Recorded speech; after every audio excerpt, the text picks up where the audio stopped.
Haas. I'm from Rochester, Minnesota, St. Charles, Minnesota. I'm the owner of Club MX and Club MX race team.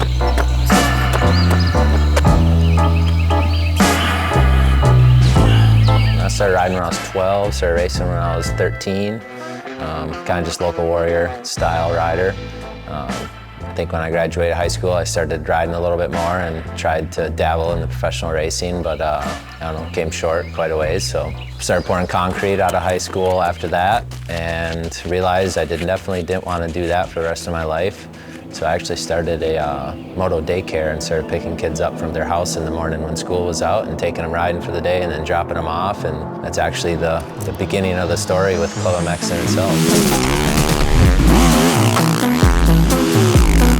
What has Club MX grown into? I would say it's grown into a community. I never really thought it would be this big. I wouldn't say I didn't have a vision for this. I did, but the vision also just came with little steps. You know, it was a little piece of property in the beginning, a couple tracks. We got sick of riding Supercross, the sand track, so like we need a clay track, and so we bought the property down the road, and just when one idea comes, it's like, I guess it's something I've maybe a little bit known for is I tend not to just talk about stuff. Like if somebody has a good idea or I got a good idea, we talk about it, I'm typically going to start it.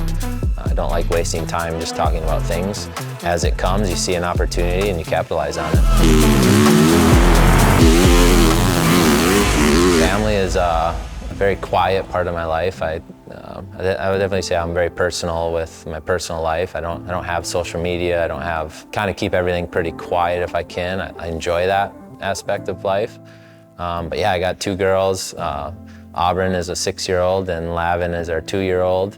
My wife, Shauna, she's my high school sweetheart. We started dating at 16 and she went to school, and when I had this opportunity at Club, I kind of just said, you know what, if it's gonna work out, it's gonna work out, but I'm gonna take this opportunity. So I moved down here by myself and she finished school and she graduated, she started working there, and I think a couple years later she ended up moving down here, and yeah, that's where our life has kind of started here. It started in Minnesota, but our family and our second chapter of life really started here in South Carolina.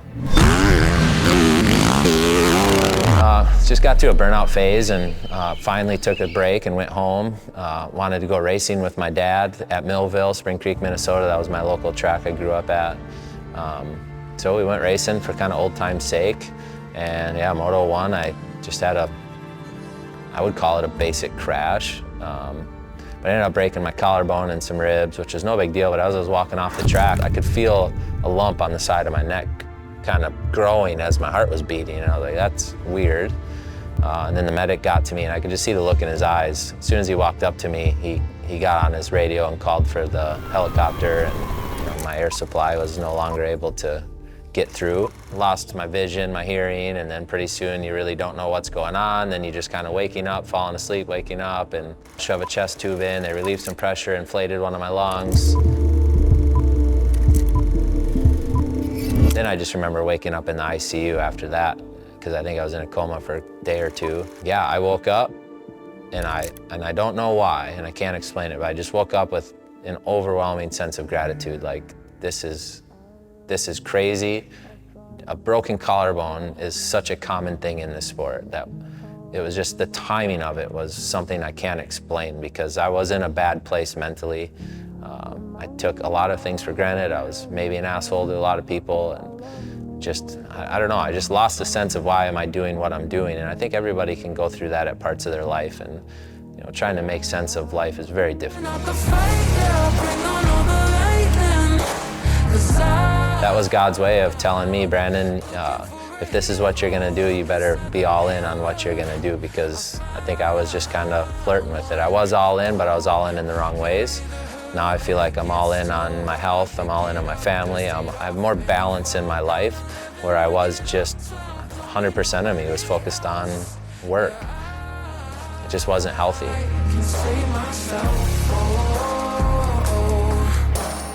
And these are a couple new houses that we just built. We actually got a bunch of more housing that we're gonna start working on in the near future. Hopefully keep getting more and more people to live here and have our own little moto community. This isn't just a normal job for me. This is something I love. Love racing. I love the guys that ride for us, race for us, work for us, like the whole nine. So trying to constantly figure out how to evolve this business to make sure that these guys have career paths and I'm not the only one with a career.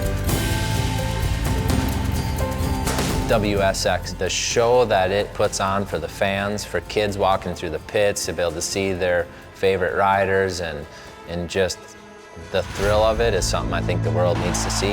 We want to bring Supercross to the forefront of all major cities around the world. This is something the sport's been needing for a long time, and here we are. Let's make the best of it. You'll never get this opportunity in your life to travel the world, so we're going to try to take full advantage of it.